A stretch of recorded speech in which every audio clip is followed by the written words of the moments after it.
Welcome to the John Campea Podcast, recorded Saturday, June the 24th, 2017.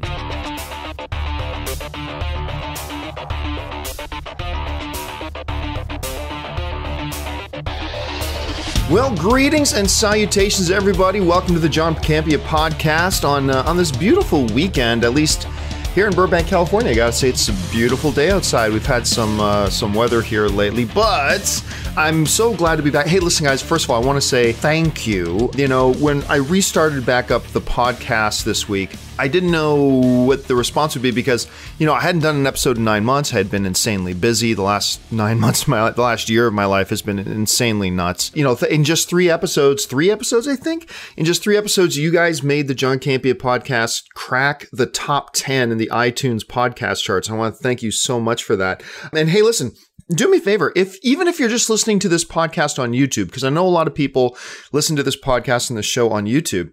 If you could do me a favor, this would be great. Even if you don't normally use it, open up your favorite podcasting listening app and just find and subscribe to the John Campea Podcast. It helps out the podcast a great deal, and that would be wonderful if you could do that. Okay, so with that out of the way, today's show is going to be all the questions you guys send in. Now, I'm going to make a little bit of an announcement here. I kind of mentioned this the other day, but I'm going to be starting, this is going to be the new pattern here on my YouTube channel, and my programming is going to be this. I'm going to be doing an episode, at least this is the plan to start. I'm going to test this out for a couple of weeks and see how I like it and see how you guys like it.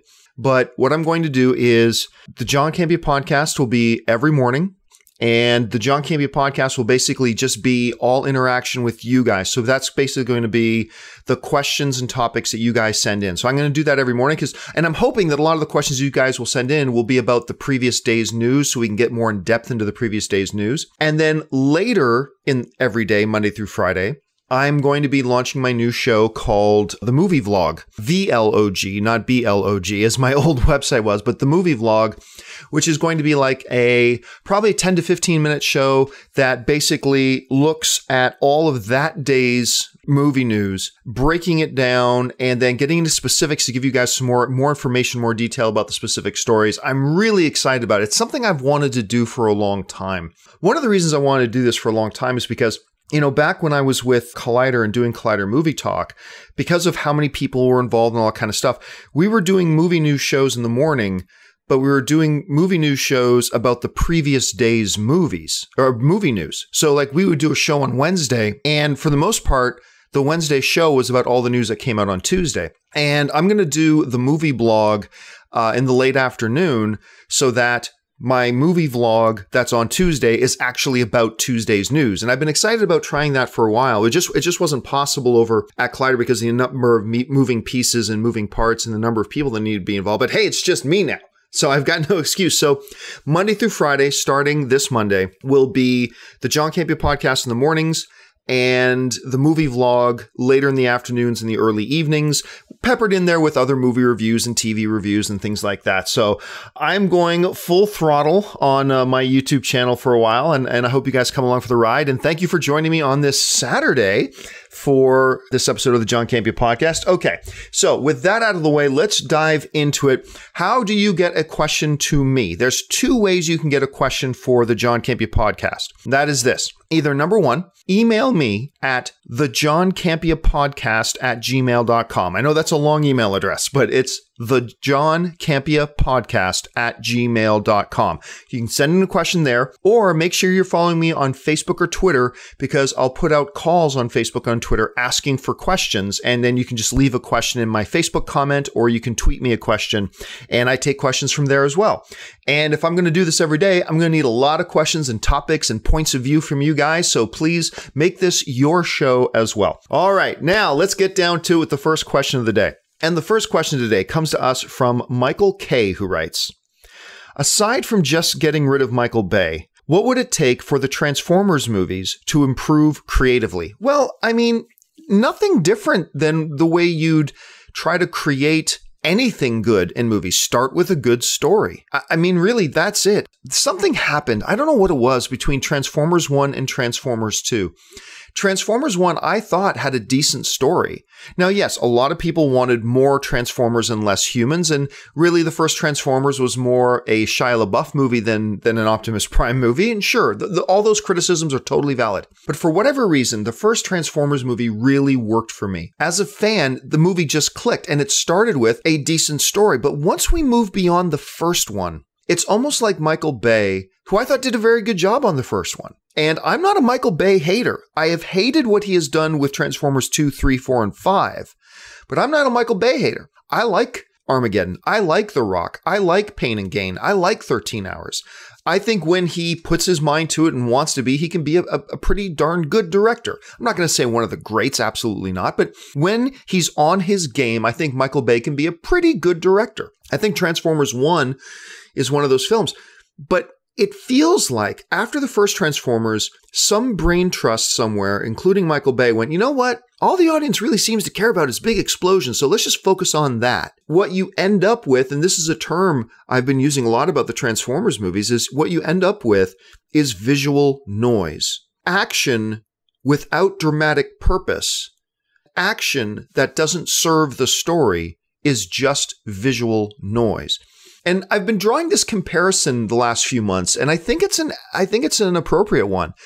If you draw the comparison to the Fast and the Furious franchise, because quite often people say, how can people like Fast and the Furious and not like Transformers? It's all just popcorn action. But here's the key difference, at least to me, is that in the Fast and the Furious franchise, and I am by no means the biggest Fast and the Furious franchise fan in the world, like not in the least. I've really appreciated the last couple of ones. But, I hated 1 through 3. But here's the one thing the Fast and Furious that separates it from, say, Transformers. Fast and the Furious, the franchise, for good or for bad, they spend a lot of time getting you attached to the characters and making you as an audience member get invested and get to know and get attached to the characters. Whereas in the Transformers movies, nobody gives a flying rip about any of the characters, other than maybe Optimus Prime, especially the human characters. Nobody gives 2 squats of piss about the human characters in the Transformers.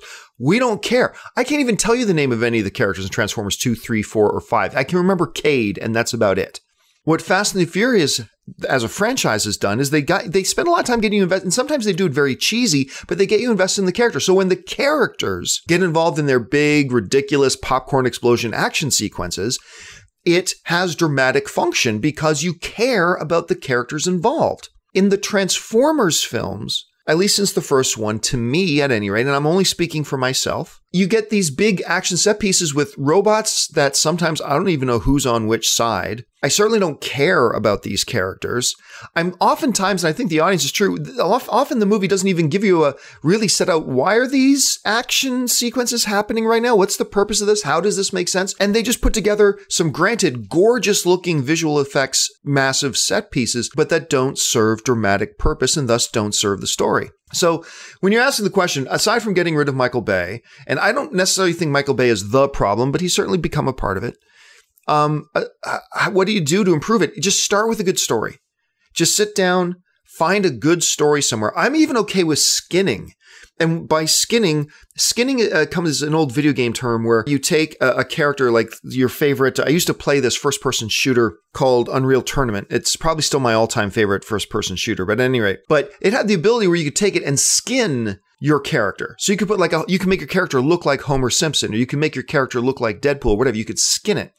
What Hollywood has done with several big blockbusters in the past is they have skinned their movies. And what that means is some producer finds a great script that may not have anything to do with, say, I don't know, I'm just going to make something up here. Jubal, the telepathic bear. Okay, here we go. So this producer wants to make a movie about this amazing heroic character, Jubal, the telepathic bear. He used to be a gummy bear that was transformed into a living sentient being as a result of toxic waste being spilled on him. And now instead of gummy, he is Jubal, the telepathic bear. Okay, so this producer wants to make the Jubal movie, but he doesn't really know where to start with the script. But he realizes on his desk, he's got a pile of scripts that writers have sent him. And he finds this one script, that's an action script, that has nothing to do with Jubal, the telepathic bear, but he reads the script and is like, this is pretty good.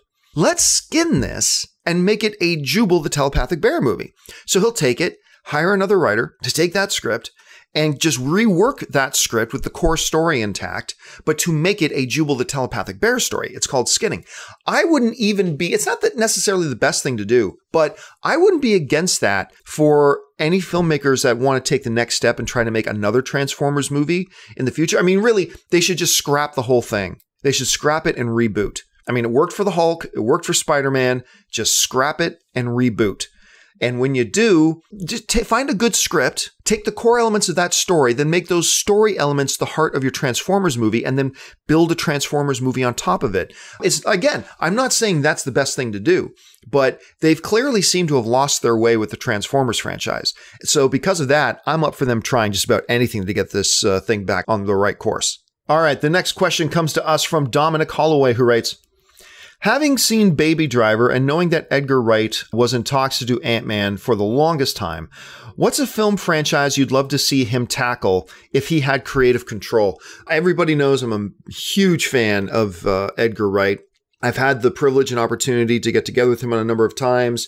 I've been on panels with him. I've hosted Q&As with him. And I'm just a big, massive fan where they're talking about Shaun of the Dead, Scott Pilgrim versus the World, World's End, Hot Fuzz. I mean, I'm just a big fan of what he's done.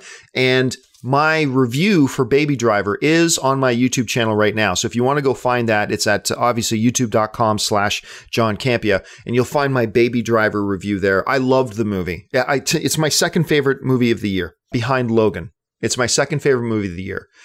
Although I'm not giving my review on Planet of the Apes, War for the Planet of the Apes until Monday, because that's when the review embargo lifts for War for the Planet of the Apes. I liked it more than War for the Planet of the Apes. But at any rate, I thought Baby Driver was fantastic. So you're asking the question, what franchise would I like to see him take over? Honestly, none. Not because I don't believe in him, but I don't believe his talents. I believe his talents and his skills are wasted in a franchise. I think his skills and talents would be wasted in a franchise. Every film of his is so staggeringly unique that I love just seeing him put out one-shot stories. Now, I don't know what Edgar Wright's going to do. Maybe he's about to jump back on board. I know he maintained a good relationship with Marvel.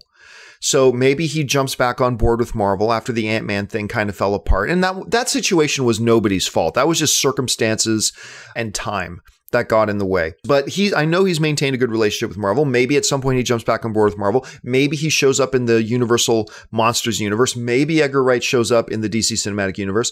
Maybe he shows up in a Mission Impossible world. I don't know. But if you're asking me, what franchise I'd like to see him take over, the answer is none. I really like the individual films that he puts out. And I really would love to see him just continue to do that. It's worked real well for Quentin Tarantino. Other than Batman, it's worked real well for Christopher Nolan. And I just think Edgar Wright is such a unique voice in this industry that I just love seeing each film of his being that unique snowflake and fingerprint. I just love seeing his films, and I like to see him doing his own individual standalone movies. But who knows what'll happen? Let's keep our eyes on it. All right, the next question comes to us from Pedro Fernandes, who writes, will they release a new trailer for The Last Jedi, Star Wars The Last Jedi, at D23 or San Diego Comic-Con? Whew, that's a good question. I know me and Christian Harloff have discussed this an awful lot. I'm going to say yes. Now, will they release it at D23 or San Diego Comic-Con? I don't know. There's four possibilities here. Possibility number one, they don't release a new trailer at either of them. I think that's possible.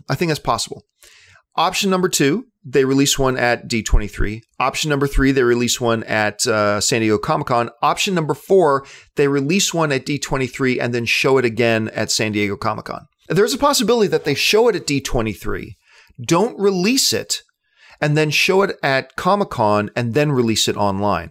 One of the things I was really impressed about D23, which is the Disney-only kind of convention that Disney puts on, is that there were no leaks that came out of D23. I mean, nothing. They were so good at policing people who went into the auditorium, no pictures, no cameras came out, all that kind of stuff. And they really kept a tight lid on it. So if Disney really wanted to, I think there's a possibility that they could show it to the attendees at D23 and then wait a week or two until Comic-Con, because Comic-Con and D23 are only separated by like a number of days. So wait for a week or two until Comic-Con and then show it at Comic-Con. And then after they show it at Comic-Con, put it online for everybody to see. So those are the four options. They don't show it at all. They show it at one, they show it at the other, or they show it at both. The one thing that makes me go, it's possible they may not show it at all, is that Star Wars Celebration in Orlando was just in April. They just released the first trailer in April. So you're talking about releasing another full trailer just 3 months later when the movie itself is still 5 or 6 months away. So that's the one thing that makes me think that it's possible they may not release another trailer at either D23 or San Diego Comic-Con. But if I had to put $5 on it, I'd say it would be either one, the other, or at both. I'm just not sure one. I'm just not sure which one. All right, let's move on to the next question. The next question comes to us from Justin Pinsker, who writes, will this Transformers film actually be Michael Bay's last? Yeah, I think this is going to be Michael Bay's last film. Last Transformers film, that is. I think he loves rolling in money, but he's got enough of it now. And I think we're going to see that this Transformers movie is probably going to make less than the last Transformers movie, maybe even less than the Transformers movie before that. Michael Bay is a smart dude. He'll read the tea leaves. He knows that the trajectory for people's interest in his Transformers movies are going down. Now, don't get me wrong. This Transformers movie is going to make a lot of money. It is. But I think we're going to see that the trajectory for the public's interest in Michael Bay's Transformers is going down. He's got other films he wants to do. He's not getting any younger. So I do believe him. Plus, I think Paramount is going to be, with the thrashing this movie is getting from both critics and audiences, I think, Paramount's probably going to want to move on from him, even if Michael Bay didn't want to be finished with it. So yes, I do believe that this one will be his last Transformers movie. All right, we move on to the next question, which comes to us from Tristan Durant, who writes, do you think there will be a Gone Girl sequel? If so, do you believe that Fincher will return? Really good question, man. I got to tell you, I loved Gone Girl. Man, I loved Gone Girl so much. That movie was so cool, so well acted, so well directed, so well written. It's one of those films that just kind of haunts you too when you walk out. I remember that end scene. I'm not going to spoil anything here for those of you who haven't seen it, but if you have not seen it, why have you not seen Gone Girl? I remember when I saw it and that ending was just haunting. Just haunting. Like, I remember it was me, Schnepp, and a bunch of other people. Our respective wives and girlfriends were there too. And we all walked out kind of looking at our significant others very suspiciously. Like, it's just one of those really cool movies. Fincher did a great job. Rosamund Pike was amazing in it. Ben Affleck was amazing in it. Terrific film. And I remember when I first walked out of that movie thinking, I'd love to see part 2. I'd love to see where these characters go from here. I would love that. But the more I thought about it, and I think I might have even said on a couple of shows that I want them to do a sequel to Gone Girl. But listening to the fans, I think they may have changed my mind. Because some fans made some really good points and some really good arguments about how the basic spark of what this movie was and what was at the core of Gone Girl was now played out. It really was played out. Now, you could do a sequel and follow what happens next after these characters, but the crux of the film is gone. So really, you'd just be making another movie for the sake of making another movie. Now, I think you can make any movie and any sequel that you want. Some people use the term, we don't need a sequel to that. Well, my argument to that is you don't need any movie. No movie has needed to be made in history. The question is, do people want another movie? But with Gone Girl, a lot of the fans who were talking to me made really great points that it's just, the movie is played out, it's done. So I think we would have heard something by now had the studio reps believe there was something there to do. I think Fincher's moved on. I think Rosamund Pike's moved on. I think Ben Affleck has moved on. So no, I do not think we are going to get a Gone Girl sequel. All right, the next question comes to us from Paul Byrne, who writes, if the Han Solo film is scrapped and started again from the beginning, how will the actors' schedules fit in if they have other films in the pipeline? Well, thanks a lot for the question. I know a lot of people are asking this. I do not believe that Han Solo is going back to the drawing board. Now, with all the reports that we're reading, remember, none of this has been confirmed by either Lord and Miller or by Lucasfilm. But from all the reports that have been coming out lately, the picture that is starting to be painted for us is that Lord and Miller were taking too much creative liberty with the film and that they were making Han Solo into a straight up comedy. And the first person, if you believe certain reports that are coming out now, and this was on Star Wars Newsnet, but what was being reported over there, that the first person to actually raise concern about all of it was your new Han Solo, Alden Ehrenreich. Apparently he was the first person to raise some concerns, to say, I don't think this movie is Han Solo. And I don't know if this is true or not. Neither Disney nor Lord Miller have confirmed this, but out of all the reports coming out, this is the picture that is now being painted, that Lord and Miller were just going too far. You know, I think Disney gave them a bit of a leash, gave them a little bit of room on their leash to you know, be individualistic and to make the Han Solo movie their movie. But I mean, even then, you've got to have certain boundaries and certain restrictions. And apparently Lord Miller, from what I'm reading right now, we're going way too far and just making it a straight up comedy. I think what, you know, Lucasfilm probably agreed to was a funny Han Solo movie, but it still had to be a Han Solo movie. I think the script that Lawrence Kasdan wrote for Han Solo, and don't forget, this is the same guy who wrote Empire Strikes Back, probably the most beloved of all the Star Wars movies, was calling for a great space adventure with some comedy. And he really thought, Lawrence Kasdan thought Lord Miller were the guys to do it, but apparently Lord Miller were going too far and that they were improvising a lot of the scenes and making it again, instead of being a space adventure with some good comedy, it was becoming a straight up satirical, spoofy comedy. And Lucasfilm finally said enough. I guess they told Lord Miller, look, you got to change this, or you got to get this movie back on track, or you got to go. And they dug in their heels, which, hey, that's their right to do as well. I love Lord Miller. I'm a huge Lord Miller fan, will love anything they put together. But it does sound like Lucasfilm probably had a point. At any rate, so of course they fired Lord Miller, and now Ron Howard is on board. I do not think what their plan is to go back and just start from scratch. I don't think they're going to do that. What they do have, and a lot of people forget this, they still have 3 weeks left of filming. And then on top of that, a month later, well in advance, they plan 5 weeks of reshoots. They planned this even before they started shooting the movie. They had the principal production done, scheduled, and then they had a month break or a 2-month break, and then 5 weeks of reshoots scheduled. I think they will make use of the remaining 3 weeks and then of those 5 weeks of reshoots, because I doubt everything that Lord Miller did has to be scrapped. I think probably just needs to be fine-tuned. And they just need to take out certain things that Lord Miller put in, replace it with a few other things, and just slightly swing the balance of it from being a comedy to being a space adventure with some comedy. And I think that's probably something they could do. Ron Howard is one of the most experienced, successful visionary directors in the world. So I don't think he's going to have a terribly hard time to do that. But I don't think Disney or Lucasfilm wants to spend the money for a complete 100% reshoot. I don't think anybody wants to spend that kind of money. So what I think is going to happen, and again, this is just me theorizing, I think Ron Howard is going to use these final 3 weeks to shoot it the way he wants to shoot it.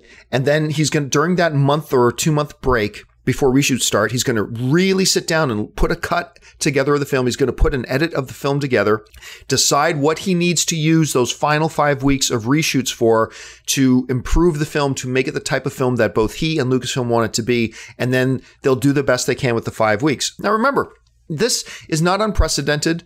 It is rare. It's super rare. But, World War Z was a total mess, went back for complete reshoots, and ended up being a pretty damn good movie. I think at the hands of Ron Howard, this one can be as well. All right. And the next question comes to us from Justin Square, who writes, thoughts on this past season of Supernatural, the series as a whole, and the possible 300th episode if the show makes it into season 14. Yeah. Well, Supernatural has consistently been one of my favorite shows on TV. You know what? It's all about the characters. I am really invested in Sam and Dean Winchester and Castiel and Crowley and all the. I love the writing of the show. It's the dialogue of the show that really gets me into it. I've been a fan of Supernatural now for about 6 or 7 years. I've been a big fan of this show, and I've just been enjoying it every single season. I really like season 13. It wasn't their best season. Not by any stretch. They did some really interesting things at the end of the season. And for any of you who watch Supernatural and maybe haven't caught up on it or whatever, I won't spoil what happens in the season finale, but they did some pretty ballsy things in the season finale of season 13. I cannot believe they've made it this far, and they're going into season 4. I believe they've signed, I can't remember if they've signed a deal for 2 more seasons or 1 more, but there's at least 1 more season coming. And I won't be surprised at all if it makes it into season 15. So I'm a big fan of Supernatural. I think if you haven't checked it out yet, yes, it's a CW show, but I would say give it a shot. You can even probably start watching it from season 2, but to get the full experience, watch it from season 1 and just strap up and enjoy. Okay, and the next question comes to us from Connor O'Leary, who writes, are audiences sick of shared universes being forced on them by studios? Okay, I gotta say this. I have never understood anybody ever saying the studio is forcing this on us. The studio can't force anything on you. You choose if you want to go see a movie or not. Studios aren't forcing anything on you. Studios evaluate what they think the audience is, what are the trends, what are the audiences getting behind and supporting, and right now they're seeing that the audiences are getting behind and supporting shared universe movies. So they're making them. Don't say that the studios are forcing it on us. Studios can't force anything on you, man. You choose to walk to the movie theater, pull out your wallet, give them your money to buy the tickets and walk into the theater. Ain't nobody put a gun to your head or my head or any of our heads. So I've never really understood that terminology. I mean, sometimes studios try to force like ideas on us. It's like for the longest time, it felt like Will Smith and whatever studios he was working with just trying to force Jaden Smith on us. Like, you will like Jaden Smith and stuff like this. And hey, look, even I'll admit, I like Jaden Smith in Karate Kid. I did. I thought he was pretty good. But sometimes, yeah, it can feel that way. But with the shared universe stuff, I think that is not studios pushing it on us. I think that's the studios just responding to what they see, the trends of what the audiences are supporting. And the movie business is a business. So that's what they're going to do. They're going to look at the trends. What are the audiences spending their money on? Then that's what we're going to give them. And then they go out and do that. And then every once in a while, they put out terrific, unique, original films like The Nice Guys, like Baby Driver, like stuff like that. And then unfortunately, a lot of the times these great, unique, original films come out and nobody supports them. But then the franchise films comes out and everybody goes out and gets in line and buys a ticket. So if you're asking, are the audiences getting sick of it? Or are the audiences getting sick of this kind of stuff? No. I mean, just look at the most recent one that just came. Well, I mean, The Mummy, which a lot of people consider a flop. Well, a flop is $300 million. The Mummy made $300 and still going. It's still in theaters, but The Mummy's made $300 million. But then before that, Wonder Woman. Wonder Woman is closing in on $600 million worldwide. Look at what Logan did. Look at what Deadpool did. Look at what Captain America Civil War did. I mean, I don't think there's any evidence there to suggest that the audiences are getting sick of these things. I mean, will they eventually? Everything in Hollywood and in art and in pop culture moves in cycles. So yes, at some point everybody will, but I just personally don't see it happening yet. Well, okay, guys, that'll do it for me for this Saturday installment of the John Campea Podcast. Once again, thank you so much for supporting the show. And do me a favor, make sure you subscribe to the John Campea Podcast. Just open up your favorite podcasting app, subscribe. Even if you watch this show on YouTube or listen to this show while on YouTube, that's cool too. And if you listen to this podcast, come on over and subscribe to my YouTube channel. It's at youtube.com/John Campea. It's the easiest thing in the world to find. Come on over, subscribe, start sharing these videos and podcasts and everything around with your friends. And yeah, thanks again for your support. I'll be back again on Monday. And until next time, bye-bye.